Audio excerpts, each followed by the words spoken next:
Chilli powder అన్ని రకాల వంటలకు పచ్చళ్లకు సరైన chilli powder. No colour, no chemicals. నాకు ఆశీర్వచనం ఇవ్వండి స్వామి. తప్పకుండా. ఒక రకమైన అనుభూతి కలుగుతోంది, కానీ ప్రామాణికంగా నేను దాని గురించి ఇతరులకు చెప్పలేను. నాకు స్వానుభవైక వేద్యంగా ఉంది. అదేంటో అర్థం కాని తనంలో నేను అనుభవిస్తున్నాను స్వామి. అంటే ఒక బస్సు వెళ్తుంటే ఏ ఊరికి వెళ్తుందో తెలియకుండా ఎక్కి కూర్చుంటే ఆ ఊరు చేరుంటారు వాళ్ళు, కానీ అదేం ఊరు, ఎట్లా వెళ్ళాలి, మధ్యలో వచ్చే దారులేంటి, ఇవేం తెలియదు స్వామి. మీరు నాకేమైనా గైడెన్స్ ఇవ్వగలిగితే ధన్యురాలని స్వామి. తప్పకుండా. ఇప్పుడు మీరుండేటటువంటి అవస్థ ఏదైతే ఉన్నదో, ఈ వయసుతో ఈ స్థితితో, ఇది చిట్ట చివరి ఒక దశకం మీది ఉన్నది స్వామి. ఇప్పుడు ఉండేటటువంటి ఈ దశకంలో మీరు పొందవలసిన జ్ఞానమే, పొందవలసినటువంటి అనుభూతి. జీవుడు చివరి దశకంలో చివరి తరుణం లోపల ఈ అనుభవాన్ని గనక పొందితే ఆయనకు ఉత్తరోత్తరమైనటువంటి ధర్మాల్లో భగవంతుడు సహాయంగా ఉంటాడు అన్నది కొన్ని శాస్త్రాల్లో చదివాం మేము. మీరు అడుగుతున్నది చాలా సమంజసమైనదే. తప్పకుండా మీకు అది ప్రబోధం నేను చేస్తాను.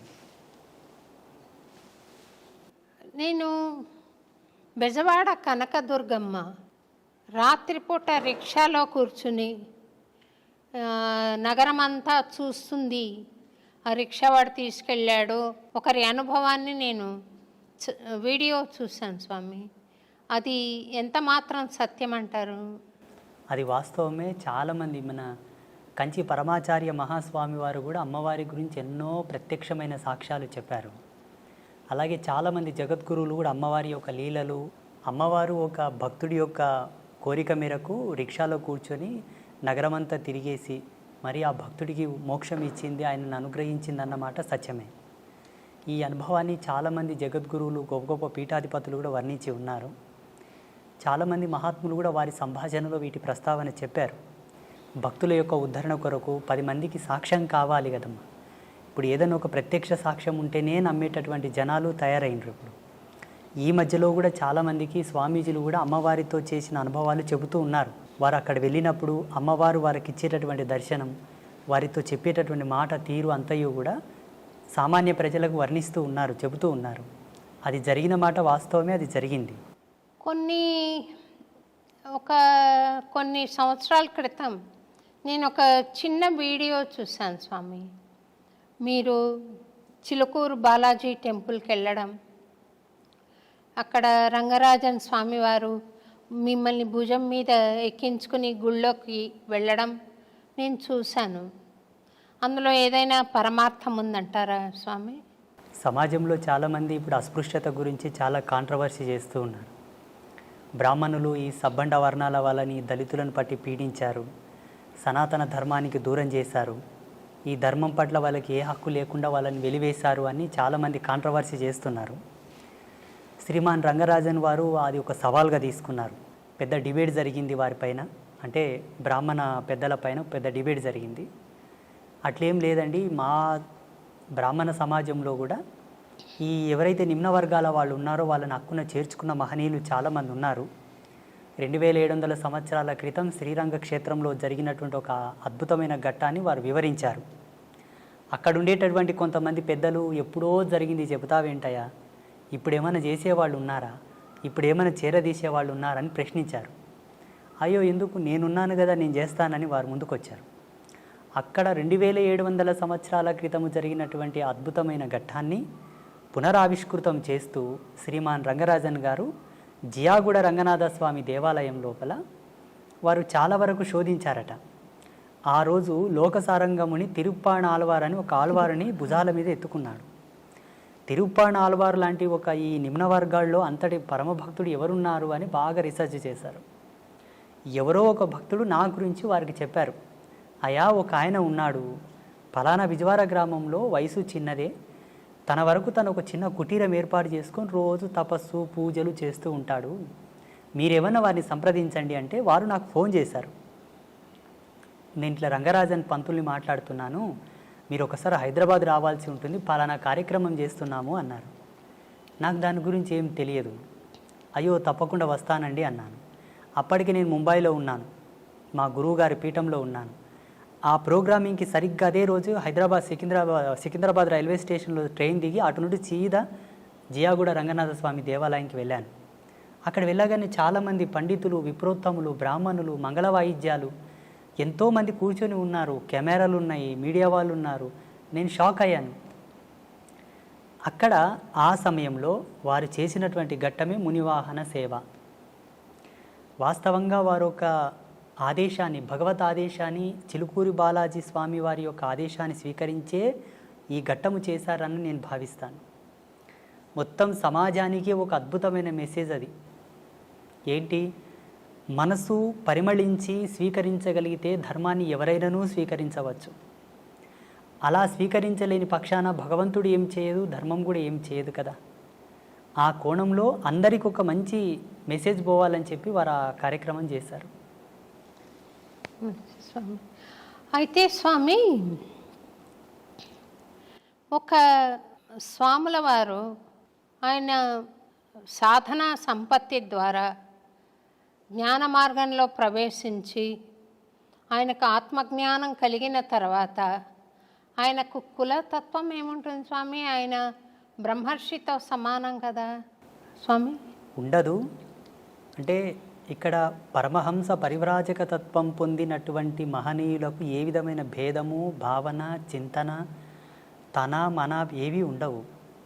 ఆ బోటి జ్ఞానులు సమాజంలో అందరూ ఉండి ఉంటే ఇంతటి ప్రశ్న, ఇంతటి సమాధానం మనకు అవసరం ఉండేది కాదు. సమాజంలో విభిన్నమైన భావాలు, విభిన్నమైన జీవన విధానాలు, విభిన్నమైనటువంటి ఆలోచన స్థితులతో ఉండేటటువంటి సమాజం ఇప్పుడున్న సమాజం. అందరికీ సమాధానం చెప్పగలిగేటటువంటి క్రియ ఒకటి జరగాలి. అందుకు పరమాత్మనే ఎందుకు ఆహుతి కాకూడదు? ఆ పరమాత్మ యొక్క భక్తుడే ఎందుకు సమిధ కాకూడదు? ఆ సమాధానము జ్వాలల్లో కాలడానికి, ఆ సమాధానపు చర్యకు ఆహుతైనటువంటి జ్వాలగా, ఆ సమిధగానే రంగరాజన్ గారు నేనిద్దరం మారడం జరిగింది. ఇక్కడ ఉండేటటువంటి స్వామీజీకి ఆ భేదము లేదు, అక్కడ ఉండేటటువంటి స్వామికి ఏ భేదము లేదు. కానీ సమాజంలో ఎవరికి కూడా సందేహం లేకుండా, ఏ ఒక్కరికి, పండితుడి నుంచి పామరుని వరకు అందరికీ సమానమైనటువంటి ఒక సమాధాన ప్రేరేపకమే ఆ మునివాహన సేవ. నాలో వాళ్ళు కులము చూడలేదు, నాలో వాళ్ళు వర్గభేదము చూడలేదు. సమాజంలో ఎక్కడి నుంచి అని తీసుకున్నావు అన్న ప్రశ్న వస్తుంది. ఆనాడు తిరుప్పాణాళ్వారు పుట్టినటువంటి కమ్యూనిటీ ఏమిటి? ఈనాడు నువ్వు పునరావృతం చేస్తున్నటువంటి కమ్యూనిటీ వాళ్ళు ఎవరు?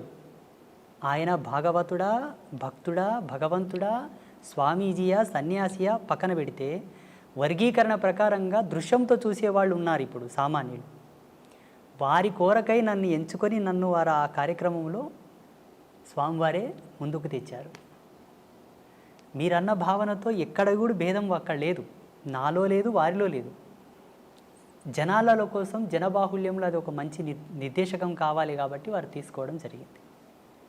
అంటే ఆదిశంకరాచార్యుల వారు మహాజ్ఞాన సంపన్నులైనా కూడా ఈ చిన్న భేదభావం వారిలో ఇంకా ఉందని సాక్షాత్తు ఆదిశంకరాచార్యుల వారే ఒక చండాలుడి వేషంలో వచ్చి అడ్డొస్తే తొలగమన్నారని. దేన్ని తొలగమంటావు? శరీరాన్ని తొలగమంటావా? ఆత్మను తొలగమంటావా? శరీరం నశ్వరం, ఆత్మ అనశ్వరం కదా, మరి దేన్ని తొలగమంటావు అని పవిత్రమైన ఆత్మన దాన్ని భరిస్తున్న శరీరాన్న అని అడిగాడని చెప్తారు కదా స్వామి, అది సత్యమేనా? సత్యమే. ఇలా శంకరాచార్యుల వారి జీవితంలో ఎన్నో సాక్ష్యాలు ఉన్నాయి.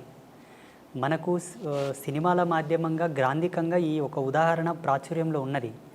ఇలా వారి అనుభవంలో చాలా ఉదాహరణలు ఉన్నాయి శంకరాచార్యుల వారి జీవితంలో. అది ఒకటే కాక అటు ముందు కూడా కొన్ని సంఘటనలు వాళ్ళు ఎదుర్కోవడం జరిగింది. ఇప్పటికీ ఎందరో మహనీయులు ఇటువంటి సన్నివేశాలు చూసి ఉన్నారు. రామానుజుల వారి జీవితంలో కూడా ఒక ఘట్టం జరిగింది. రామానుజుల వారి జీవితంలో, మధ్వాచార్యుల వారి జీవితంలో మహనీయులకందరికీ కూడా ఎక్కడో ఒక్క మూలన జ్ఞానపు అంకురము వెలిగించడానికి, పరమాత్మనే తట్టి లేపడానికి కొన్ని సంఘటనలు జరిపించాడు. ఆ చిద్విలాస స్వరూపుని యొక్క లీలలవి, ఆ పరాత్పరుని యొక్క లీలలవి. ఆయననే సామాన్యుడిలా వచ్చి, చండాలుడిలా వచ్చి, నిషిద్ధ కులములో పుట్టినటువంటి ఒక భక్తుడిలా వచ్చి భాగవతులకు, త్రిమతాచార్యులకు కొంతలో కొంత జ్ఞానోపదేశం చేశాడు అక్కడ జరిగినటువంటి సంభాషణ మూలంగా. స్వామివారు, శ్రీ వెంకటేశ్వర స్వామివారు ఆ తిరుమల కొండలపైన ఎందరితోనో ఎన్నెన్నో ఆటలు ఆడాడు, క్రీడలు ఆడారు. చాలామంది భాగవతులతో, పుణ్యాత్ములతో ఆయన క్రీడించాడు, సంభాషించాడు. అందులో సెంచులు ఉన్నారు, దళితులు ఉన్నారు, కొండల్లో జీవించే వాళ్ళు ఉన్నారు, చాలామంది ఉన్నారు. కొన్ని కథలు ప్రాచుర్యంలోకి వచ్చాయి. ఇప్పుడు వేంగమాంబ కానీ, అక్కడ ఉండేటటువంటి ఒక భక్తుడు కానీ, హాతీరాం బాబాజీ కానీ, ఇటువంటి వాళ్ళ గాథలు కొన్ని ప్రాచుర్యంలోకి వచ్చాయి. మరుగున పడిపోయిన చరిత్రలు చాలా ఉన్నాయమ్మా. స్వామి ఎందరెందరితోనో సంభాషించినటువంటి కథలు చాలా ఉన్నాయి. మాబోటి వాళ్ళు వాటిని తెలుసుకొని పసిగట్టి కొందరికి మాత్రం వాటి చెబుతూ, చూడన్న మీరు దేనికి తక్కువ కాదు, శ్రీ వెంకటేశ్వర స్వామి వారే మీ వాళ్ళతో మాట్లాడారయ్యా, మీరు స్వామివారికి పాత్రులే, మీరు స్వామివారిని చేరండి, సేవించండి, వేడుకోండి అని చెప్పేసి చాలామందిని నేను ప్రేరేపితం చేశాను. ఈ ముగురమ్మల మూలపుటమ్మ అంటారు కదా స్వామి, ఆ ముగురమ్మలు ముక్కోటి దేవతలు ఒక్కటైనారు, చక్కని పాపను ఇక్కడ ఉంచారు అన్నారు. ఈ అమ్మలంతా కలిసి అక్కడ ఉన్నారు అని ఒక భక్తుడి భావన. మీరు వెంకటేశ్వర స్వామిలో అమ్మని దర్శించుంటారు కదా స్వామి, అమ్మలో కూడా వెంకటేశ్వర స్వామి కనపడుతూ ఉండాలి కదా. ఈ అభేదత్వం ఉన్నప్పుడు మా దేవుడు గొప్ప, మీ దేవుడు గొప్ప అనుకోవడం మూర్ఖత్వం అవుతుందేమో కదా స్వామి. భగవంతుణ్ణి ఎప్పుడైతే భేదంతో చూశావో జీవుడు ఇంకా పరిపూర్ణుడు కాలేదు అని లెక్క.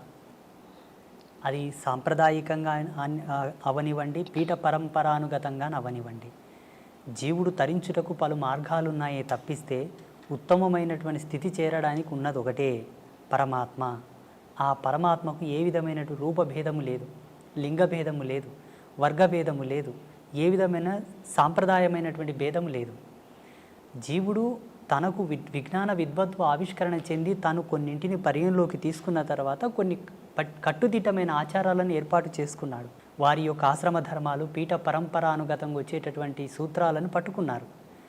భగవంతునికి అవి ఎన్నడి కూడా చెల్లవు. నేను స్వామివారిలో అమ్మని చూస్తాను, అమ్మలో స్వామివారిని చూస్తాను, స్వామివారిలో శివతత్వం చూస్తాను, శివతత్వంలో స్వామితత్వం చూస్తాను, భక్తుడిలో భగవంతుని చూస్తాను, భగవంతునిలో భక్తిని చూస్తాను, ఉపాధి యోగ ధర్మాన్ని అనుసరించి. అట్టి జ్ఞానాన్ని పొందిన వాళ్ళు ఎవరు కూడా ఎరుక దృష్టితో చూసే వాళ్ళు ఎవరు కూడా భేదం చూపరు. నేను శ్రీ వెంకటేశ్వర క్షేత్రానికి ఎప్పుడు వెళ్ళినా అక్కడ పరమాత్మను దర్శించేటప్పుడు నా అంతరాత్మలో జగదంబనే ఉంటుంది, సాదృశ్యంగా స్వామి ఉంటాడు. నేను మా పిల్లలకు, మా శిష్యులకు అందరికీ ప్రబోధం చేశాను. ఆ జగజ్జనని, జగన్మాత, ఆ లలితా పరమేశ్వరే నాకు గోచరించింది నాయన అని చెప్తూ ఉంటాను నేను. ఒక్క త్రుటి కాలమునందు మరి యథాతథంగా స్వామివారే గోచరిస్తారు. అది నా గురి, నా యొక్క తాపసికమైన గురి ప్రతిరూపకంగా అక్కడ అమ్మను దర్శిస్తాను నేను. సంతోషం స్వామి. స్వామి, కొంతమంది మహాభక్తులయ్యుండి కూడా, సాధన ఎంతో జరిగినా కూడా, వారు కొన్ని దశల్లో కొన్ని విపత్తులను అనుభవిస్తూ ఉంటారు. అది వాళ్ళు ఇది వద్దనుకున్నా కూడా అది పోయే స్థితి ఉండదు, ఒక పని చేయాలనుకున్నా చేసే స్థితి ఉండదు. అదేమన్నా చేతబడే స్వామి?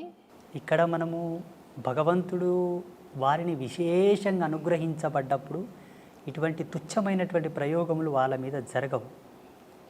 ఉదాహరణకు ఈ దేశానికి ఒక హోమ్ మినిస్టర్ ఉంటాడు. దేశానికి home minister, central home minister.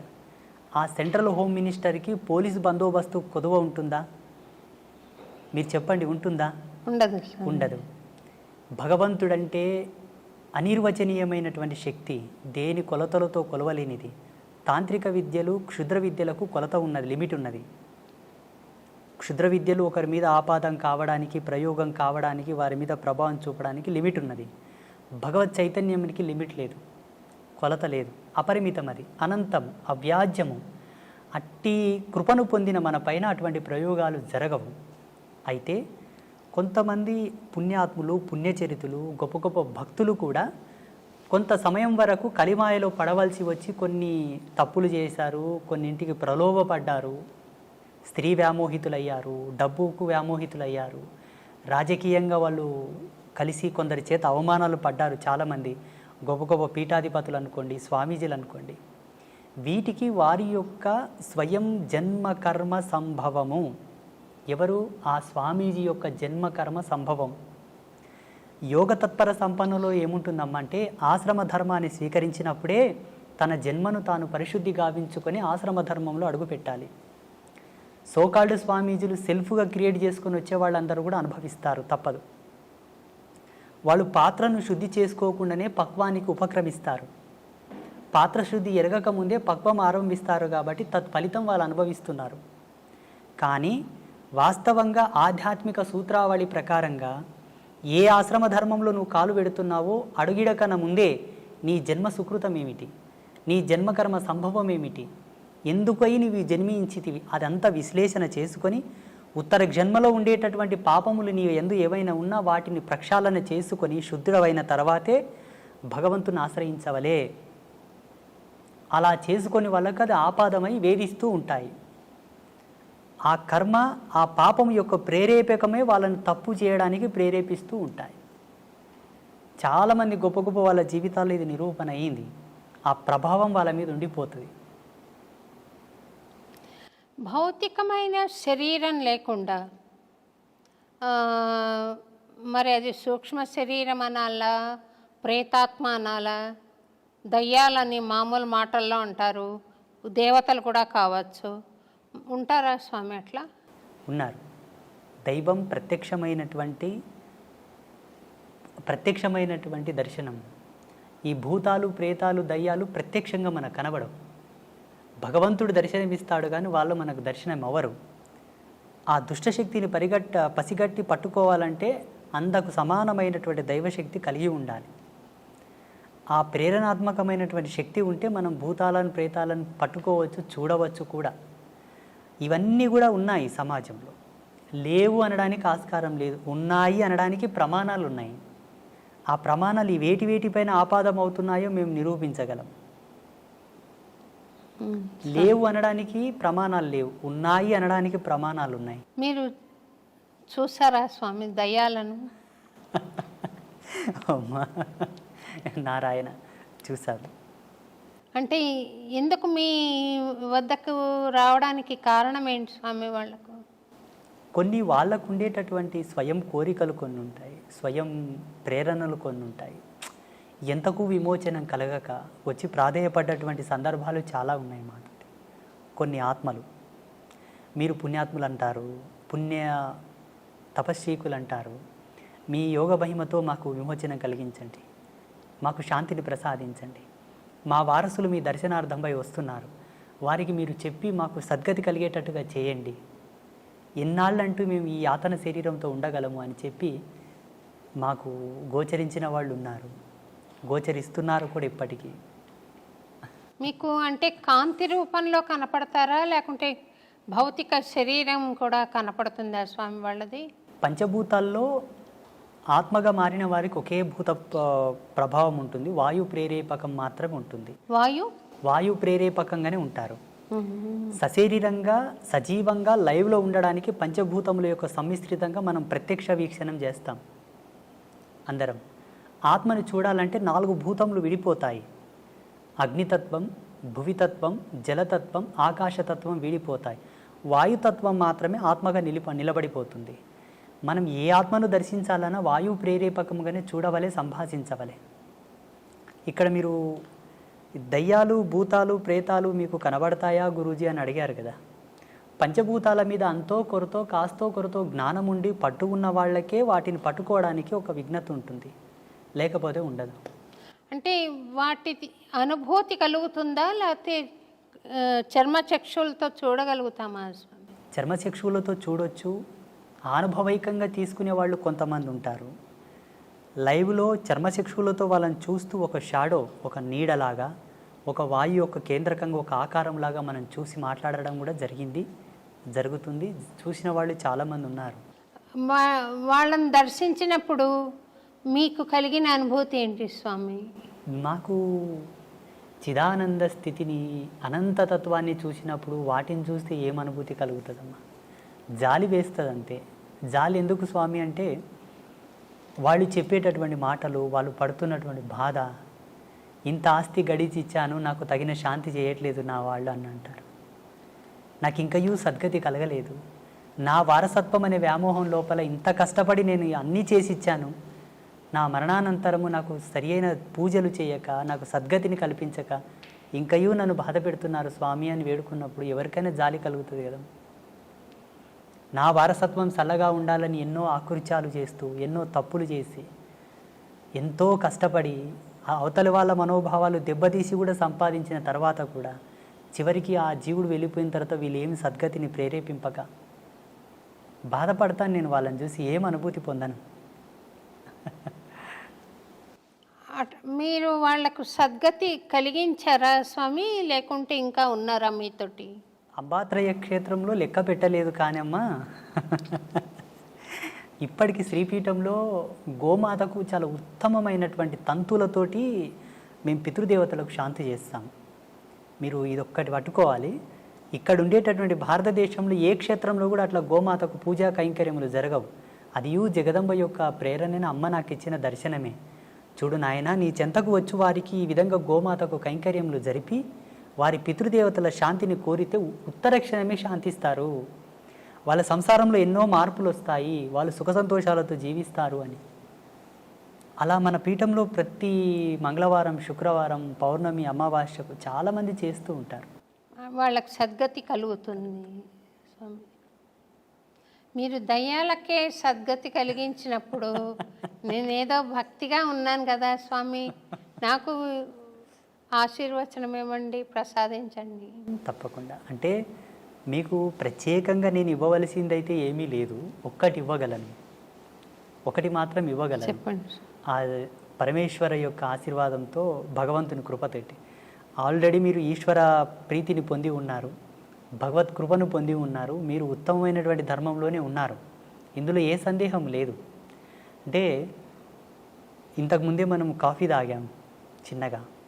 Coffee తాగిన తర్వాత కూడా దాని రుచిని కోరుతున్నట్టు ఉన్నది మీరు. మీరు కోరకనే కోరి ఉన్నారు, కోరినను దాన్ని కోరనట్లుగానే భావించి మీరు కోరినటువంటి దాన్ని ప్రసాదించడానికి నేను అనుగ్రహిస్తాను. ఈ కెమెరా ముందొద్దు, అందరు పట్టుకుంటారు మళ్ళీ దాన్ని. అమ్మా స్వామి, అన్నమాచార్యుల వారు 32,000 కీర్తనలు స్వామి మీద రాసిన మహానుభావుడు స్వామి. ఆయనకు 16వ ఏట స్వామి దర్శనమైంది. అప్పుడు స్వామి ఆయనను, నీ తల్లితో పాటు నీ స్వగ్రామానికి వెళ్ళిపో, తాళ్లపాకకి, నువ్వు పెళ్లి చేసుకో అని ఆదేశం ఇచ్చాడని, రోజుకొక సంకీర్తన తక్కువ కాకుండా నా మీద పాడు నువ్వు అని చెప్పాడని చరిత్ర చెబుతుంది స్వామి. ఆ దర్శనం భౌతికంగా అన్నమాచార్యుల వారు చూసారా, లేక జ్ఞాన జ్యోతి స్వరూపమా? ఎటువంటిది స్వామి? నేను సీరియల్ ఒకటి 6 ఎపిసోడ్లు తీశాను స్వామి. సాక్షాత్తు వెంకటేశ్వర స్వామి వచ్చినట్టుగానే చూపించాలి ఇంకా ప్రేక్షకులకి. కానీ ఎటువంటి స్వరూపం అది? ఇట్లా నడుచుకుని వచ్చి ఇలాగే నిలబడ్డా, లేకుంటే కాంతి నిలబడిందా? ఈయన చూసి ఆనంద పరవశం అయ్యాడు కదా, ఏమిటి ఆ తత్వం అని అనుకుంటున్నాను స్వామి. భగవత్ అంశతో పుట్టిన వాళ్ళు, కారణజన్ములు ప్రత్యక్షంగా మనం ఎలా ఉన్నామో అలాగనే భగవంతుడు దర్శిస్తారు. అది కారణజన్ములకు మాత్రమే సాధ్యం, మిగతా ఎవరికి సాధ్యం కాదు. మిగతా వాళ్ళని మనం చూసుకున్నట్లయితే పరిగణలోకి మీరు అన్నట్టుగానే జ్ఞానరూపకంగా వాళ్ళని చూడవచ్చు, భావరూపకంగా తన్మయత్వం చెంది చూడవచ్చు. ఒక ప్రకాశముగా, ఒక జ్యోతి వలె, ఒక కాంతి వలె కూడా చూసి ఆయననే పరమాత్మని వాళ్ళు అభిప్రాయపడవచ్చు. మీరన్నటువంటి అన్నమాచార్యులు ఎవరైతే ఉన్నారో, త్యాగరాజస్వామి, అన్నమాచార్యులు, కాళిదాసు లాంటి వాళ్ళందరూ భగవంతుని చక్షువులతో చూశారు, మాంసనేత్రంలో ముద్దతోనే చూశారు. ఇందులో సందేహం పడడానికి ఏం లేదు, మనకు అనుమానం పడడానికి కూడా ఏమీ లేదు. ఒకవేళ మన అనుభవానికి అది రాకపోవడం వల్ల అనుమానిస్తున్నామేమో. నాకు భావగోచరం ఉంది స్వామి, అంటే మీరు అర్థం చేసుకోగలుగుతారు. చేసుకున్నాను. రెండోది, భగవాన్ మానుష రూపేణ అని ఎవరైనా వచ్చి ఇంతవరకు ఎప్పుడు మాట్లాడని మాట మాట్లాడడం, చేయని చేష్ట చేయడం నేను చూశాను, అనుభవించాను. ఇది మనిషి చేస్తున్నది కాదు, భగవంతుడు చేస్తున్నది అన్న సంకల్పం ఉంది. అయితే నేను ఆ మహాభక్తులందరూ చూసినట్టుగా స్వామి ఫ్లెష్ అండ్ బ్లడ్లో వచ్చి నిలబడిన దర్శనం నాకు అవ్వలేదు స్వామి. పాట పాడుకుంటున్నప్పుడు ఒక లౌకిక ఆనందం, ఒక లౌకిక అనుభూతి కలుగుతుంది. ఇంత శరీరం ఉండి కూడా ఈ స్పృహ ఉండదు. అంతవరకు నాకుంది, కానీ నేను స్వామిని భౌతికంగా చూడలేదు స్వామి. పరమాత్మని భౌతికంగా చూడాలన్న కోరిక ప్రపంచంలో అందరికీ ఉంది. జిజ్ఞాసులకు అందరికీ ఉన్నది ఈ కోరిక. నేను యావన్ ప్రజాలోకానికి మీకును ఒక సందేశం ఏమి ఇవ్వదలుచుకున్నానంటే, భగవంతుని ఇలా ప్రత్యక్షంగా మనం చూడాలనుకుంటే మనలాగే అందుకు సరి సమానమైనటువంటి ప్రమాణము మనలో ఉండగలగాలేమో నా అభిమతం ఇది. ఎలా? సంస్కారవంతమైన సంస్కరణతో కూడుకున్నటువంటి జన్మ అయి ఉండవలే, లేదా ఆయన ప్రేరణతో పుట్టినటువంటి కారణ శరీర జన్మనైనా ఉండి ఉండవలే. ఇవి రెండిట్లో ఏ ఒక్కటి ఉన్నా ఆయనతో మనం కుశల ప్రశ్నలు వేయవచ్చు, సంభాషించవచ్చు, మాట్లాడవచ్చు. అందుకు సరి సమానమైనటువంటి ధర్మం మనం ఉండగలగాలి, పాత్రత ఉండగలగాలి. అయితే ఇది చాలామంది ప్రేక్షకులు కానివ్వండి, మీరు కానివ్వండి, ఏమనుకుంటారంటే ఆ సందర్భం ఎప్పుడు, ఎలా వస్తుంది, ఎన్నవ ఏట వస్తుంది, ఎన్ని సంవత్సరాల తర్వాత వస్తుంది, ఏవి చేస్తే వస్తుంది అని అంటుంటారు. నేను నమ్మిన ధర్మం ప్రకారంగా, జగదంబ నాకు ఇచ్చిన జ్ఞానం ప్రకారంగా, ఎన్నో విద్యలతో, మంత్రతంత్రాలతో, యోగమూలాలతో, ఎన్నింటితో వేదాధ్యయన సంధానముతోటి కనుక మనం చేరలేము. ఒకదానితో చేరవచ్చు. మంచి సత్ప్రవర్తన, సత్యశీలత ధర్మము, మంచి భక్తి, నిష్కల్మషమైనటువంటి భక్తి ఉంటే చాలు. అది అన్నమాచార్యుల వారి యొక్క మనసులో ఉన్నది కాబట్టి భగవంతుడు వచ్చి మాట్లాడాడు. ఏ విధముగానంటే, దగదగ మెరిసే కనకమును పక్కన పెట్టిన అయస్కాంతం ఇనుమును మాత్రమే పట్టుకుంటుంది, కనకమును పట్టుకోదు. ఎందుకు పట్టుకోదు? బంగారు స్వభావం. బంగారు దేదీప్యమానంగా వెలుగుతూ ఉన్నా ఏ ప్రకాశం లేని ఇనుమును మాత్రమే అయస్కాంతం పట్టుకుంటుంది, కనకమును పట్టుకోదు. ఎందుకు పట్టుకోదు? మన రాజసము, మన దర్పణము, మన మేడలు, మన బంగ్లా, మన కార్లు, మన బ్యాక్గ్రౌండ్ అంతా కూడా అక్కడ అయస్కాంతం కనకమును పట్టుకున్నట్లనే మనల్ని భగవంతుడు పట్టుకోడు. కాంతి లేకున్నను గుణధర్మాన్ని బట్టి అయస్కాంతం ఇనుమును పట్టుకున్నట్లనే భక్తుడి యొక్క చిత్తశుద్ధిని, స్వామి భక్తిని, సత్యనీరతిని, ఆయన సత్యశీలతను పట్టుకొని భగవంతుడు దిగివచ్చి వాళ్ళతో మాట్లాడతాడు, కౌగిలించుకుంటాడు. పండరిపుర క్షేత్రంలో సతీ సక్కుబాయి, తుకారం, నామ్దేవ్, ఏక్నాథ్ వీళ్ళందరూ కూడా భగవంతునితో కూర్చొని మాట్లాడారు. ఆయనకు గోరుముద్దలు తినిపించారు పాండురంగానికి. అక్కడ సజీవ సాక్ష్యాలు ఉన్నాయి పండరిపుర క్షేత్రంలో ఇప్పటికీ. నాకు ఆ యోగం ఉందా స్వామి? పరమేశ్వరి ఇచ్చా. ఈ కెమెరాల ముందు అవి మనం చెప్పకూడదు. నేను చెబుతాను మీకు ఆ యోగం ప్రసాదించుటకు మీరు చూసుటకు గల భాగ్యం ఏంటన్నది ఇది ఆఫ్ అయిన తర్వాత చెప్తాను. నాకు ఇంతవరకు అయితే ఆ స్వామి నా తండ్రి కొడుకుగా భావించుకుంటాను స్వామి. మనకు గీతాచార్యుడు ఒక ప్రమాణం ఇచ్చాడు. అర్జున, చూడగలిగిన వారు ఎవరైనాను నన్ను చూడవచ్చు, చూడగల మనసుంటే చాలు, చూడగలగాలని ఒక ఆశ ఉంటే చాలు, అలా చూడవచ్చు అని. అప్పుడు ధృతరాష్ట్ర మహారాజు ఒక మాట అన్నాడు, ప్రభు నాకు చూసుటకు యోగ్యత లేదు, నేను అందుడను, నాకు చూపించండి తండ్రి అంటే తన శక్తిని ధృతరాష్ట్రునికి ఇచ్చి పరమాత్మ దర్శనం చేయించాడా లేదా? మీరు కోరుతున్నది కూడా ఒక ధర్మమే. ఇచ్చు యోగ్యులు ఎవరున్నానో మీకు ఆ ప్రసాదం ఇవ్వగలరు, ఆ దర్శనం చేయించగలరు. మీ అనుభవంలో అది చూసి ప్రజాలోకానికి మీరు మెసేజ్ ఇవ్వండి. ఫలానా శ్రీ శ్రీ శ్రీ ఆదిత్య పరాశ్రీ స్వామి నా జీవితంలో నేను కోరగా భగవంతుని నాకు దర్శనం గావించాడు అని మీరు సెలవియ్యండి. తప్పకుండా చెప్తాను స్వామి. ఇన్ని కెమెరా సాక్షిగానే ఇన్ని మంచి మంచి విషయాలు తెలుపుతున్నారు కదా స్వామి, తెలియజేస్తున్నారు. నేను చెప్పేది అవసరమా? వాళ్ళు నేను తెలుసుకుంటున్నానని చెప్పకనే తెలుసుకుంటున్నారు.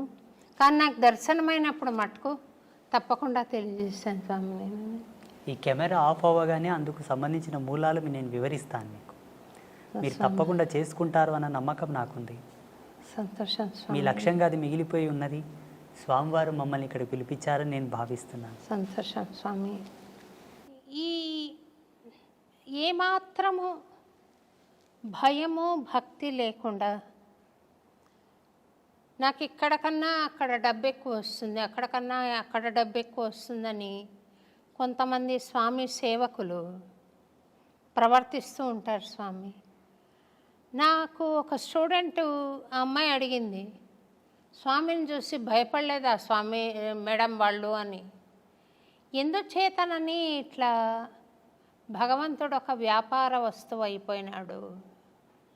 ఎందుచేత? వాడి సంకల్పం ఉంటే అది జరగదు కదా స్వామి. ఇట్లా ఎందుకు? అలాంటి వాళ్ళ పూజలు ఎందుకు? అలాంటి వాళ్ళ అర్చనలు ఎందుకు ఆయనకు? ఆయన అనుకుంటే మంచి వాళ్ళని ఏర్పాటు చేసుకోలేరా? తిరుపతిలో ఏవేవో జరుగుతున్నాయని ఒక వినికిడి, ఎందుకు అలా జరిపించుకుంటున్నాడు? ఆయన జగజ్జనకుడు, యావత్ ప్రపంచానికి చక్రవర్తి, విశ్వానికి చక్రవర్తి. ఆయన అనుకుంటే చేయలేనిదేముంది స్వామి? ఎందుకు ఈ జగన్నాటకము ఆడుతున్నాడు? దీనికి ఏమైనా పరమార్థం ఉందా? ఈ సృష్టికి ఒక కారణం ఉందా? ఎందుకు ఇలా జగన్నాటకం సాగుతోందనే దానికి. సమస్త జీవరాశుల యొక్క దాహం తీర్చేది జలము, నీళ్లు. శుద్ధమైనటువంటి నీళ్లతో కూడుకున్న ఒక కొలను ఉన్నది. ఆ కొలనులో అందరూ దాహం తీర్చుకోవలసినని ఒక అవకాశం ఉన్నది. మిగతా జీవరాశులు, మానవాళి అంతా కూడా. అందులో బుద్ధిమంతులు తగినన్ని నీళ్లు తాగి పక్కకు వస్తారు. అజ్ఞానులు నీళ్లు తాగుటయే కాక కాళ్ళు చేతులు కడుక్కుంటారు. మూర్ఖులు కాళ్ళు చేతులు కడుక్కోవడం కాకుండా దాంట్లో ఈత కొడుతూ ఆ నీళ్లను ఒండ్రు చేసేసి ఎవరికి తాగకుండా పనికి రాకుండా చేసేస్తుంటారు. దానికి తగినటువంటి పరిణామం కూడా వాళ్ళు అనుభవించాలి, తప్పదు. ఇది జగత్ సత్యం. ఈ ప్రపంచంలో ఏ అవస్థతోనైనా దేనితోనైనా ఆడుకోనవచ్చును, ఏ బంధంతోనైనా ఆడుకోనవచ్చును, కానీ భగవద్బంధంతో ఆడుకోకూడదు. భగవంతుడు ఆట కాదు, అనుభూతి. భగవంతుడు వ్యాపారం కాదు, పరమ భక్తి. అక్కడ వ్యాపారం మొదలైంది, ఆట మొదలైందంటే జీవితానికి వచ్చేటటువంటి అనర్థాన్ని కూడా అనుభవించాలి. జాగ్రత్త, ఇది సత్యం. ఆ మాత్రం విషయ జ్ఞానం లేకుండా ప్రవర్తిస్తున్నారంటే వారు కలియుగంలో ఉన్న రాక్షసులే, ఈ కలియుగంలో నడయాడుతున్న రాక్షసులు. భగవంతుడు దిగివచ్చి వాళ్ళకు జ్ఞానం చేసి వాళ్ళని సన్మార్గంలోకి తీసుకురావచ్చు కదా స్వామీజీ అని మీరు అనుకునవచ్చును. భగవంతుని శక్తిని ఈ పామరులతో తూలనాడబడదు. వాళ్ళకు జ్ఞానం కలిగించి వాళ్ళని యథాతథంలోకి తీసుకురావడానికి భాగవతులు ఉన్నారు. ఆయన సేవతో ఆయన నామాన్ని ప్రచారం చేస్తున్నట్టు పుణ్యాత్ములు ఉన్నారు. వాళ్ళు తీసుకురావాలి. వాళ్ళ చేత కాని సందర్భంలో అప్పుడు భగవంతుడు దిగి వస్తాడు. స్వామి సేవకులం మేము ఉన్నాము కదమ్మా. ఫస్ట్ దూతలు వెళ్తారు నేరస్తునికి. దూతలు వెళ్ళి ఆ నేరం యొక్క సమాచారం చెప్పి తీసుకొని వస్తారు రాజు చెంతకు. ఆయన రాకపోతే రాజు దిగి వస్తాడు. ఇప్పుడు తిరుమల క్షేత్రంలో జరుగుతున్నటువంటి ప్రతి అనర్థము అక్కడ వాస్తవంగా చాలా తప్పులు జరుగుతున్నాయి. తిరుమలలో చాలా వికృతాలు కూడా జరుగుతూ ఉన్నాయి. ఎటువంటివి జరుగుతున్నాయి అంటే మాలాంటి ధర్మపరులు కూడా అక్కడ వెళ్ళడానికి ఆలోచించాల్సి వస్తుంది. ఇప్పుడు ప్రస్తుతం మొన్ననే వెళ్ళొచ్చాను నేను. ఇవి జరగడానికి గల కారణం ఏంటంటే రాజకీయ దౌర్బల్యం. స్వామివారికి రాజకీయపు హక్కులు కలిగించారు కాబట్టి అక్కడ ఇవి జరుగుతూ ఉన్నాయి. అవి తొలగాలి. 2, మనకుండేటటువంటి శ్రీ వైష్ణవ పరంపరకు ఉండేటటువంటి స్వాములందరూ కూడా మౌనంగా కూర్చోవడం తగదు. స్వాములందరూ, పీఠాధిపతులందరూ కూడా మౌనంగా ఉన్నారు. అది తగదు. అది వాళ్ళు అలా ఉండడం చేత వీళ్ళు విజృంభిస్తున్నారు. ఎంతకు భగవంతుని యొక్క త్రిపుండ్రములను ధరించి భగవంతుని యొక్క నామాన్ని చెప్పుతున్న మనకు ఆయనను రక్షించుకునే హక్కు మనకు ఉంటుంది. మన తల్లిదండ్రుల మీదకి ఎవరన్నా వస్తే మనం ఊరకుంటామా? ఊరక ఉండము కదా, తిరగబడతాం. అతడు సర్వులకు తండ్రి.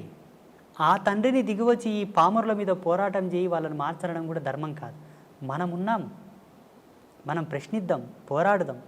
ఆ బాధ్యతగా ఆ దిశగా కొన్ని సంఘాలతో నేను మాట్లాడి, హిందూ ధార్మిక సంఘాలతో నేను మాట్లాడి, అయ్యా తిరుమలలో ఇవి జరుగుతూ ఉన్నాయి, కొంత మీరు మాట్లాడండి, మీ ఫౌండేషన్ ద్వారా మాట్లాడండి, మీ యొక్క సంఘం ద్వారా మీరు మాట్లాడండి, ఈనాడు మాట్లాడిన మాట ఒక మహావృక్షం అవుతుంది భావి తరాలలో అని చెప్పేసి మొన్న రీసెంట్గా చాలామంది నేనే పురమాయించడం జరిగింది.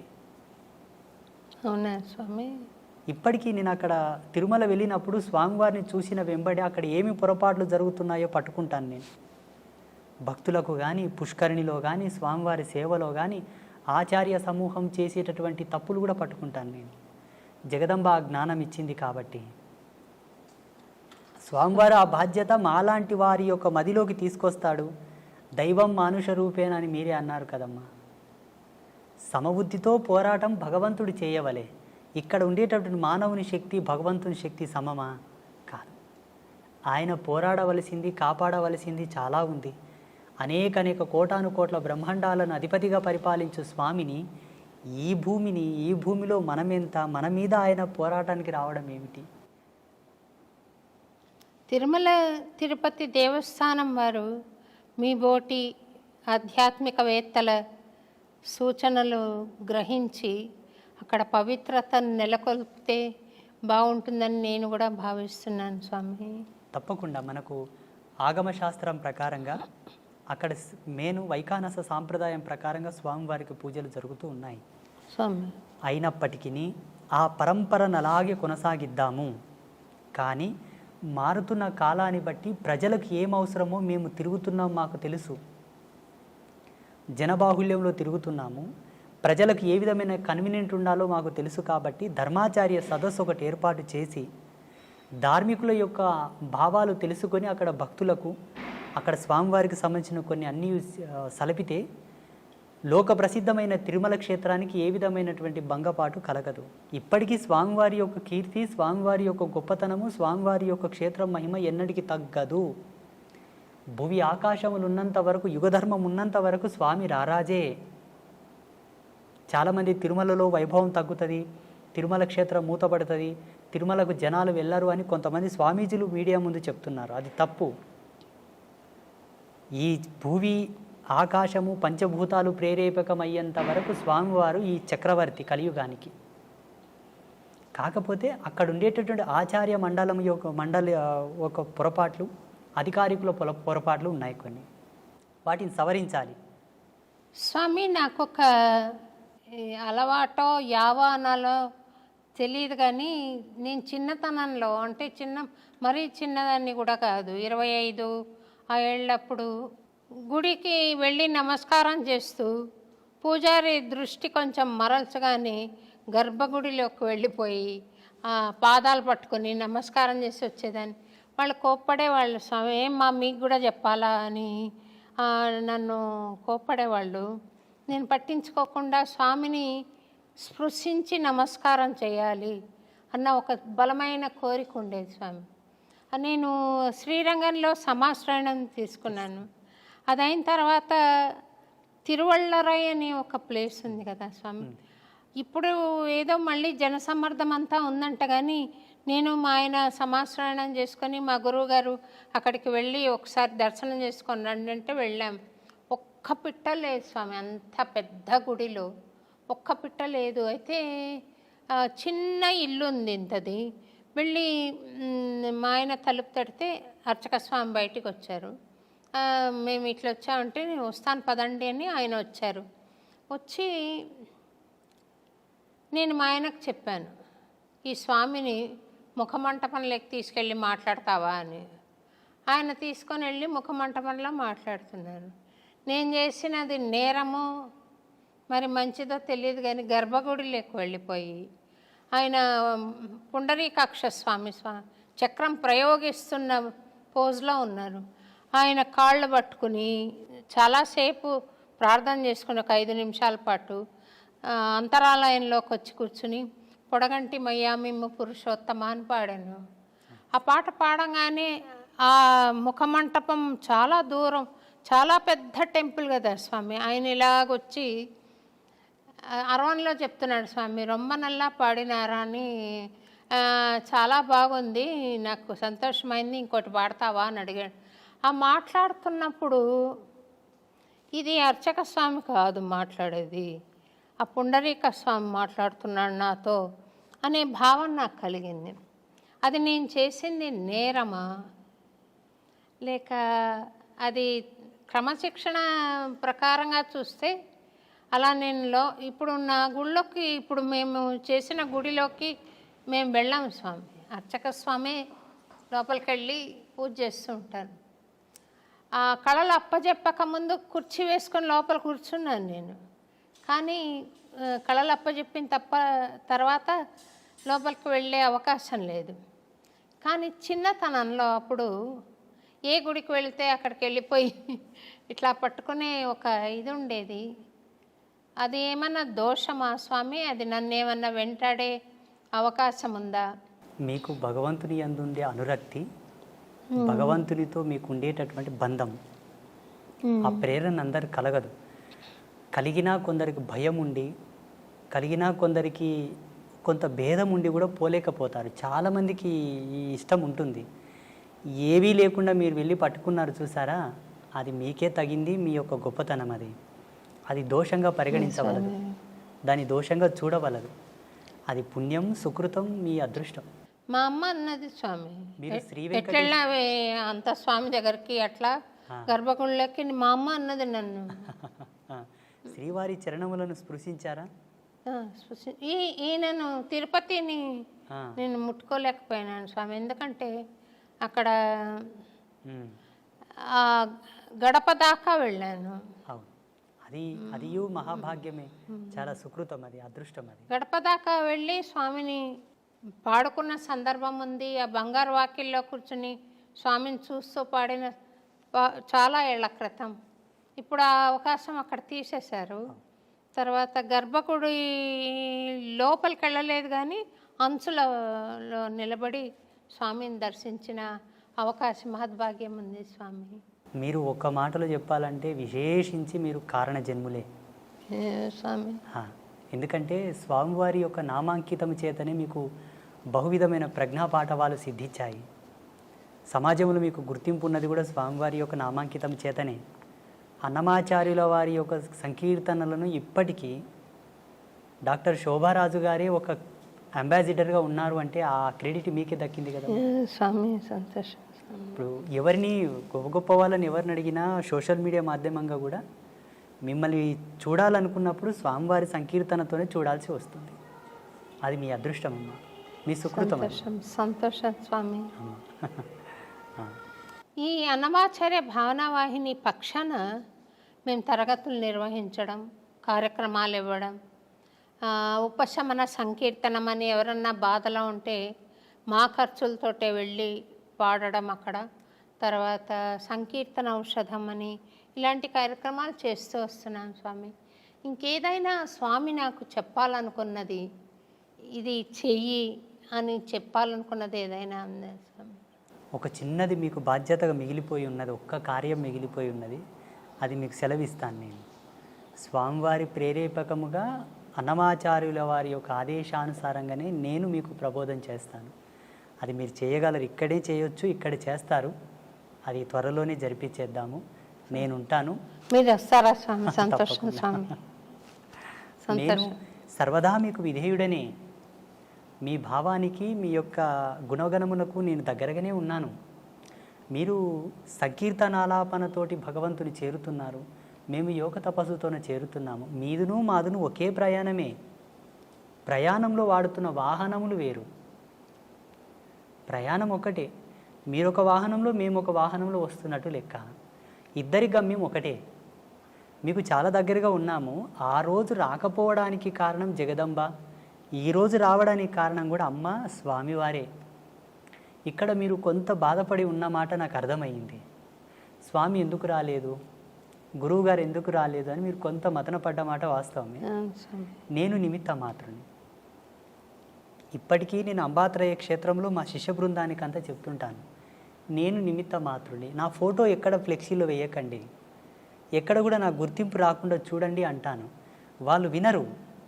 వినకనే అక్కడక్కడ కొన్ని ఫ్లెక్సీలలో ఫోటోలు వేస్తారు. నేను ఆ ఫోటోను చూడను, తలదించుకుంటాను. నాకు స్వయం ప్రకటితం ఇష్టం ఉండదు. అదే తపస్సు తగ్గుతుంది అక్కడ, తపస్సు క్షీణం అవుతుంది. స్వయం ప్రకటితం తపక్షీణం. మేము ఎక్కువ అద్దంలో ముఖం కూడా చూడకూడదు. మా భృకుటిని మేమే దర్శించిన ఎడల మా యోగ మహిమ తగ్గుతుంది. ఏదియూ అడిగి తీసుకోకూడదు, మా తపస్సు క్షీణం అవుతుంది.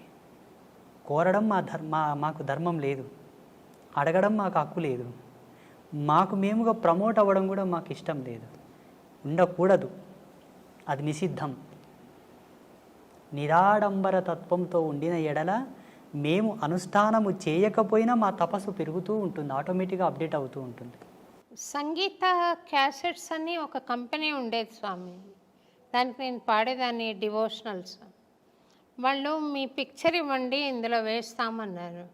నా పిక్చర్ వద్దు, అన్నమాచార్య బొమ్మ వేయండి అని చెప్పాను. అంటే అప్పటి నా ఆలోచన ప్రకారం అది చెప్పాను నేను.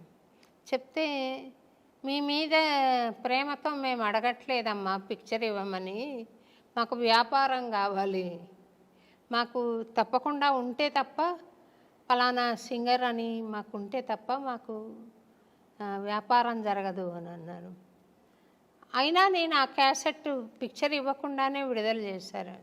తర్వాత వాళ్ళు పట్టుబట్టి అది వేశారు. కానీ నాకు వాళ్ళ ఆంతర్యంలో ఒక కారణం, ఒక హేతుబద్ధంగా ఉంది అని అనిపించినది ఏమంటే, ఇప్పుడు మీరు త్రికరణ శుద్ధిగా చేస్తున్న సేవ అంబత్రయి క్షేత్రంలో ఉత్తరోత్తర వస్తారు స్వామి, తప్పకుండా వస్తారు. వాళ్ళు చెప్పుకున్నా మనకు నష్టం లేదు, మీ సంకల్పానికి నష్టం లేదు. ఈ క్షేత్రం మేమే పెట్టాము, స్వామికి జ్ఞానబోధన నేనే చేశానని చెప్పే వాళ్ళు కూడా ఉంటారు కొంతమంది. అట్లా మీ క్షేత్రం గురించి నేను మాట్లాడటం భావ్యం కాదేమో, కానీ ఉంటారు అలాంటి వాళ్ళు ప్రతి దగ్గర.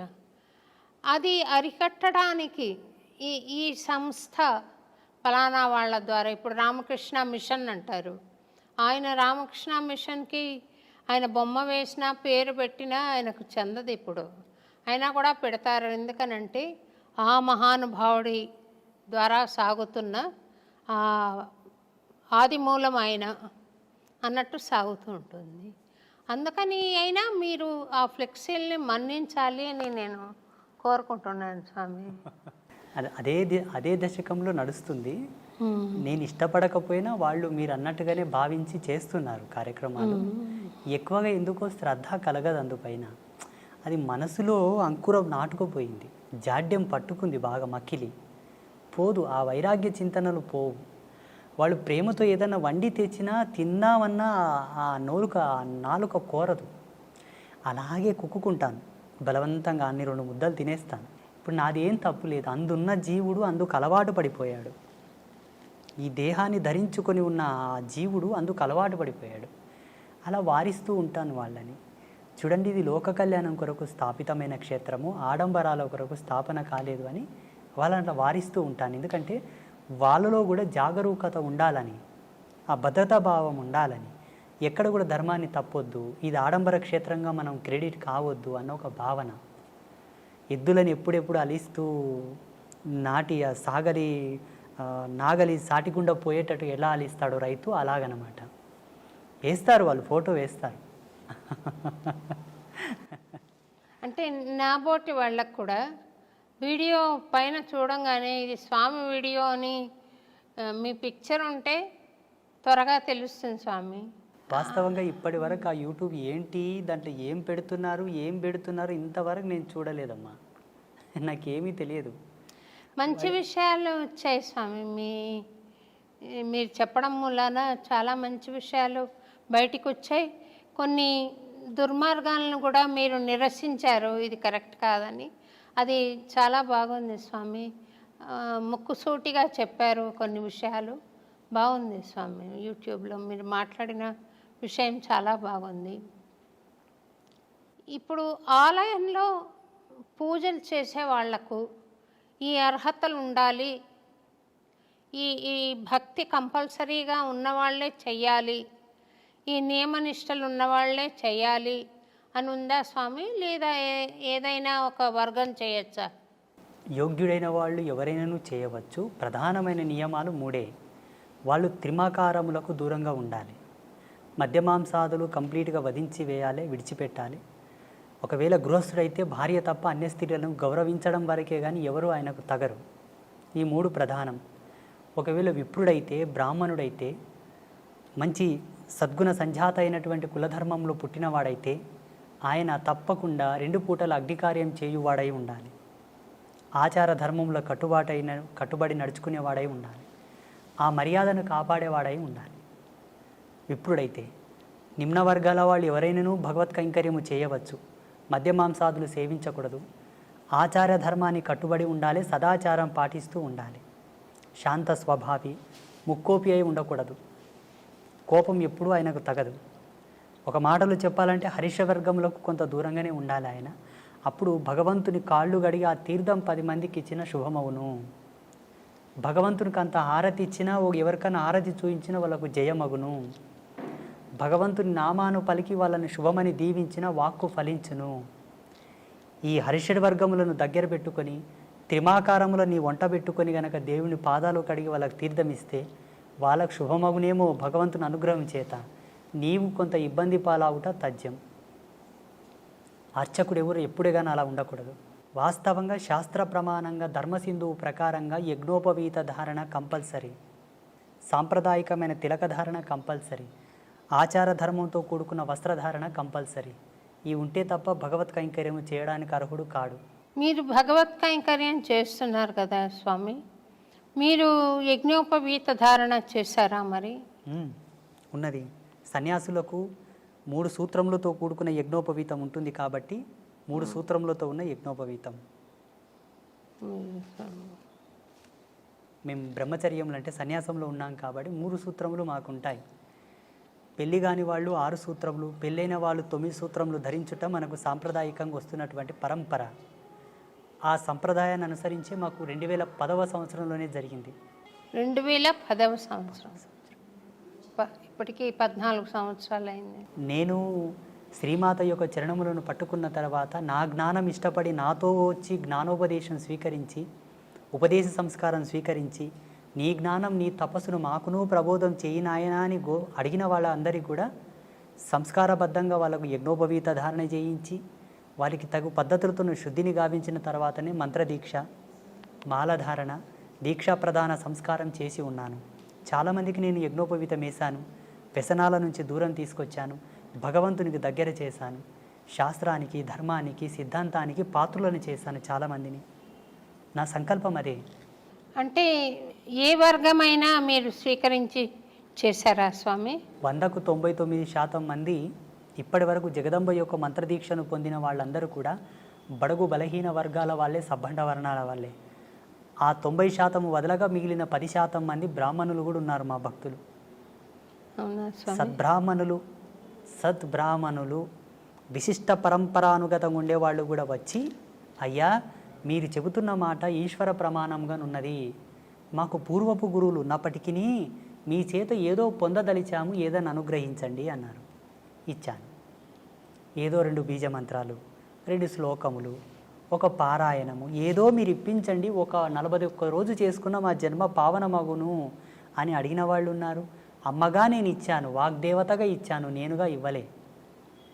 ఆ వాణి సరస్వతి యొక్క ప్రతిరూపకంగా నేను వాళ్ళకు మంత్రదీక్షలు ఇచ్చాను. ధనము కోరిన వారికి లక్ష్మీ రూపకంగా అనుగ్రహించాను. శక్తి సంపత్తి, రాజకీయ శక్తి కోరిన వారికి కాళీ రూపంలో అనుగ్రహించాను. ఎవరు ఏమి కోరదలిస్తే ఆ విధంగా నేను అనుగ్రహించాను. అమ్మగా ఇచ్చాను, నేనుగా ఇవ్వలేదు. అమ్మగా నాకు కూడా ఆశీర్వాదమేమండి స్వామి.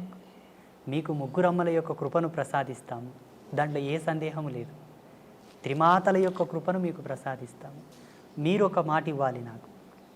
చెప్పండి స్వామి. ఈ వీడియో మాధ్యమంగా ఆ 3 అమ్మలుగానే నేను అడుగుతున్నాను.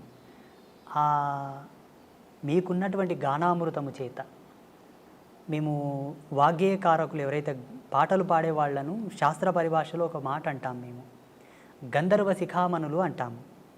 ఆ అంశతో పుడతారు వాళ్ళు. మీరు అదే అంశతో జన్మించారు కాబట్టి ఈశ్వర ప్రీతి పొందుటకు వాళ్ళు తొందరగా ఆ పాత్రత పొందిన వారయ్యే పుడతారు. పాడేవాళ్ళందరూ కూడా అవధానులు, పండితులు, గాయకులు, నాట్యకారులందరూ కూడా భగవత్ కళలతో పుడతారు, సారస్వత కళలతో పుడతారు. కాబట్టి భగవంతునికి దగ్గరగా ఉంటారు వాళ్ళు, చాలా చాలా దగ్గరగా, చాలా దగ్గరగా. మిగతా వారందరూ కొన్ని ఆమడల దూరం ఉంటే వాళ్ళు చాలా దగ్గరగా పుడతారు. అలా టచ్ అయిపోవడమే ఉంటుంది. అలా అయితేనే ఆ అంశతో పుడతారు. ఆ గొంతులో ఆ గానం అనేది ఆలాపన అవుతుంది. అంతటి సారస్వత సామ్రాజ్యంతో జన్మించినప్పటికీ కూడా కొంతమంది ట్రెండులో పడిపోయి, సోకాళ్ళు మాయలో పడి, బొట్టు పెట్టుకోకుండా కాళ్ళకు చెప్పులు వేసుకొని రకరకాలుగా భగవంతుని పాటలు పాడుతున్నారు చూసారా, అది కొంత నిషిద్ధం. నీవు నార్మల్ సాంగ్స్ పాడేటప్పుడు ఎలాగైనా పాడు, భగవంతుని గానము మీరు ఆలాపించేటప్పుడు కొంత సాంప్రదాయికత, ఆ విలువను కాపాడాలంటే. అక్కడ స్వామివారి యొక్క లీలను మనం పాడుతుంటాము, గొప్పతనాన్ని చెబుతుంటాము. కాబట్టి ఎవరైతే ఈ యొక్క గానము యొక్క మర్యాదలను కాపాడుతూ ఆ సారస్వత కళలను ఆలాపిస్తుంటారో వాళ్ళు భగవంతునికి ఐక్యం అవడం తథ్యం. అయిన వాళ్ళు చాలామంది ఉన్నారు. త్యాగరాజ మహాస్వామి, కాళిదాసు, అన్నమాచార్యుల వారు, తుకారం కానీ వీళ్ళందరూ కూడా పాటల చేతనే భగవంతుని పిలిచారు. పాట చేతనే భగవంతుని పిలిపించి గోరుముద్దలు పెట్టించారు. పాటకెంత ప్రతిభ ఉన్నది, ఎంత పవర్ ఉన్నదో చూడండి. మేము ఆధ్యాత్మిక వారసత్వంలో ఒక మాట చెప్పుకుంటాం స్వామీజీలం. మంత్రములు కోటు సంధించినను రాని భగవంతుడు ఒక్క పాట చేత వచ్చునట. పాటకంత మాధుర్యం ఉంది, అంత పారవశ్యం ఉన్నది. మంత్రానికి రూఢీ ఛందస్సు ఉంటుంది. ఆ ఛందస్సును అనుసరించే భగవంతుని ఆకర్షించగలదు. పాటకు రూఢీ ఛందస్సు లేదు, ఎక్స్ప్రెస్ వే. ఆ గానమునకు అలా లయను శృతిని కలిపి పాడగలిగితే ఈశ్వరుని యొక్క హృదయమును ద్రవింపజేసి పరవశింపగలదు, పిలవగలదు. అలా మనసు పెట్టి పాడాలి. అదే ఛందస్సును అనుసరించి అంబాత్రయ క్షేత్రంలో కొలువుదీరినటువంటి ముగ్గురమ్మలకు మీరు ఒక పాటను పాడి మాకు ప్రసాదించాలి. మహాప్రసాదం స్వామి, తప్పకుండా. మేము అంబాత్రయ క్షేత్రంలో పద్మశ్రీ డాక్టర్ శోభారాజు గారు పాడిన పాటను ఒక శిలాపలకంను రచిస్తాం. అక్కడ ఆ పీఠం మీద ఎవరో చిన్న చిన్న వాళ్ళు భజన సంకీర్తనలు పాడారు, కొన్ని తత్వగీతములు పాడారు, ఇక కొన్ని పాటలు పాడారు. కానీ ప్రాముఖ్యతను వహించినటువంటి సంగీత గానామృతము మీ చేత రావాలన్నది మా కోరిక. తప్పకుండా వస్తాను స్వామి, తప్పకుండా చేస్తాను స్వామి. నేను మొన్న వచ్చినప్పుడు కూడా ఒక అమ్మవారికి నివేదన చేశాను ఒకటి. చాలా అద్భుతంగా ఆ రోజు మీరు పాడుతుంటే మేము ఎక్కడనో కనెక్ట్ అయిపోయాము ఆ పాటకు. తప్పకుండా వస్తాను స్వామి. నేను అక్కడ విశేషమైన రోజు ఒకటి చెప్పండి, ఆ రోజు వచ్చి నేను అక్కడ పాడి మీకు అది ఆడియో ఫైల్ కూడా మీకు ఏర్పాటు చేస్తాను స్వామి. నేను తప్పకుండా అమ్మా. చాలా సంతోషం అమ్మ, ఈరోజు మీరు మమ్మల్ని పిలవడం, ఈ అన్నమయ్య పురానికి నేను రావడం నా అదృష్టంగా కూడా కొంత భావిస్తాను. నేను సంతోషం. ఎంత భగవంతుని సేవ చేసేవాడినన్నా ఒక శరీరంతో ఉన్నాను కాబట్టి దీనికి కొంత ధర్మం ఉంటుంది, దీనికి కొంత ధర్మం ఉంటుంది. ఆ ధర్మాన్ని బట్టి నాకును ఇది అదృష్టంగానే భావిస్తాను. మీరు ఆదర్శ దంపతులుగా మీరు మీ కుటుంబ సభ్యులందరూ కూడా చిరకాల యశస్సుతో వర్ధిల్లండి, సుఖ సంతోషాలతో జీవించండి, భగవత్ కృపను పొందండి. ఒక చిన్న విషయం అడిగి కార్యక్రమం ముగిస్తాను స్వామి. ఇప్పుడు మీరు వర్గవర్ణ భేదాలు లేకుండా స్వామికి సేవ చేసేందుకు వాళ్లకు ఒక అర్హతను ప్రసాదించారు కదా. అట్లా పూర్వకాలంలో గార్గి ఇలాంటి వాళ్ళందరూ, మైత్రేయి ఇలాంటి వాళ్ళందరూ జంధ్యాలు ధరించి వాళ్ళు కూడా వేద పఠనం చేశారని అంటారు కదా స్వామి. స్త్రీలకు ఏమైనా అవకాశం ఉందా స్వామి? అట్లా అమ్మవారికి దశయజ్ఞోపవీత సంస్కారం ఉంది జగన్మాతకు. అమ్మవారికి కొన్ని తంత్రశాస్త్రాల్లో, కొన్ని అమ్మవారికి సంబంధించిన తత్వవిధి శాస్త్రాల్లో దశయజ్ఞోపవీత సంస్కారం జగదంబ చేసినది అని ప్రమాణాలు ఉన్నాయి. నాగయజ్ఞోపవీత ధారిణి అని అమ్మవారిని కీర్తిస్తారు, స్తుతిస్తారు. కుశయజ్ఞోపవీత ధారిణి అంటారు. అమ్మవారికి ఎన్నో రకాల ముండమాల యజ్ఞోపవీత ధారణం ఉన్నది అమ్మవారికి. ఏంటి స్వామి? ముండమాల యజ్ఞోపవీత ధారణ, నాగ యజ్ఞోపవీత ధారణ, సర్పములని యజ్ఞోపవీతంగా ధరించినది అమ్మవారు. అమ్మ అంటే స్త్రీయే కదమ్మా, మాతృమూర్తే కదా. ముండమాల అంటే పుర్రెల మాలలో కూడా యజ్ఞోపవీతంగా అమ్మ ధరించిందని ప్రమాణాలు ఉన్నాయి. స్త్రీలు యజ్ఞోపవీత ధారణ చేయడానికి అర్హులే, దానికి కొన్ని ప్రమాణాలు ఉన్నాయి. ఆమె యోగ్యత, ఆమె యొక్క పాత్రత, ఆమె స్థితిని అనుసరించి ఆమె ధరించుటకు యోగ్యురాలా కాదా? యోగ్యురాలు అయితే తప్పకుండా సంస్కారం చేయించి ఆమెను భగవంతుని కైంకర్యములకు పురమాయించవచ్చు. కొన్ని పద్ధతులు ఉన్నాయి దాంట్లో, కొన్ని పద్ధతులు, కొన్ని ధర్మసూత్రాలను అనుసరించి ధరించవలసి ఉంటుంది. ఉదాహరణకు డాక్టర్ పద్మశ్రీ శోభారాజు గారికి మాత్రమే ఆ బిరుదు దక్కింది. వారి గొప్పతనాన్ని అనుసరించి ఆ బిరుదు దక్కింది. కేంద్ర ప్రభుత్వం ఆ బిరుదును వారికి ప్రదానం చేసింది. చాలామంది పాటలు పాడేవాళ్ళు ఉన్నారు, భగవంతుని కీర్తనలు పాడేవాళ్ళు ఉన్నారు, అందరికీ ఆ ప్రతిష్ట రాలేదు. అందరిలో మిమ్మల్ని గొప్పవారిగా గుర్తించి అది ఇచ్చారు మీకు ప్రదానం. అలాగే యజ్ఞోపవీత సంస్కారం కూడా అర్హత కలిగిన వాళ్లకు చేయవచ్చు, మహిళలు కూడా చేసుకోవచ్చు. మీరు చెప్పినటువంటి గార్గి కానివ్వండి, మైత్రేయి కానివ్వండి, వీళ్ళందరూ కూడా అట్టి ప్రమాణాన్ని అనుసరించే ధరించి వేదాంత సంభాషణ చేశారు. సంతోషం స్వామి. మీరు మహబూబ్ నగర్లో చాలా దూరం నుండి 4 గంటలు ప్రయాణం చేసి పాలు మటుకు తీసుకుని ఇంత దూరం వచ్చారు.